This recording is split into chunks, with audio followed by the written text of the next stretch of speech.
Ventricular ectopic beats include premature ventricular contractions, non-sustained ventricular tachycardia, and accelerated idioventricular rhythm, are commonly detected on cardiac monitoring in both inpatient and outpatient settings.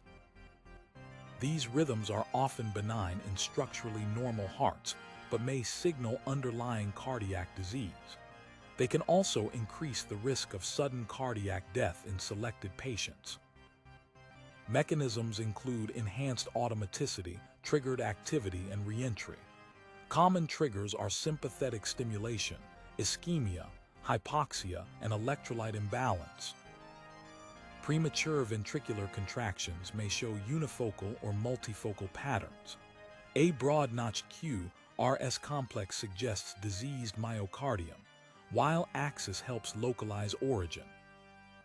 Non-sustained ventricular tachycardia is defined as 3 or more ventricular beats at more than 100 beats per minute, lasting less than 30 seconds. Monomorphic forms are often more benign. In acute illness, ventricular ectopy often reflects ischemia or metabolic disturbance. Management focuses on correcting the underlying trigger rather than suppressing rhythm. In healthy individuals, idiopathic ventricular ectopy commonly arises from outflow tracts or papillary muscles. Treatment is usually not required unless symptomatic. Evaluation is essential when there is family history of sudden cardiac death or abnormal ECG findings. Cardiac magnetic resonance imaging helps detect scar or structural disease.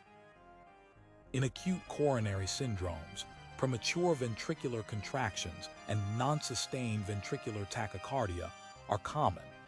Beta blockers reduce ventricular fibrillation risk in this setting.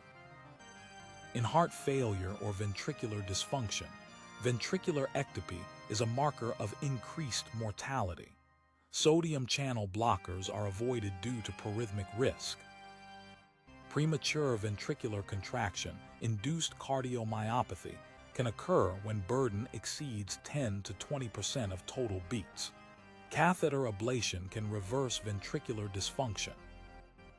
Accelerated idioventricular rhythm is defined as 3 or more ventricular beats below 100 beats per minute. It is commonly seen after myocardial infarction and is usually benign. Key takeaway is that ventricular ectopy ranges from benign idiopathic rhythms to markers of severe structural heart disease. Clinical context determines risk and management strategy.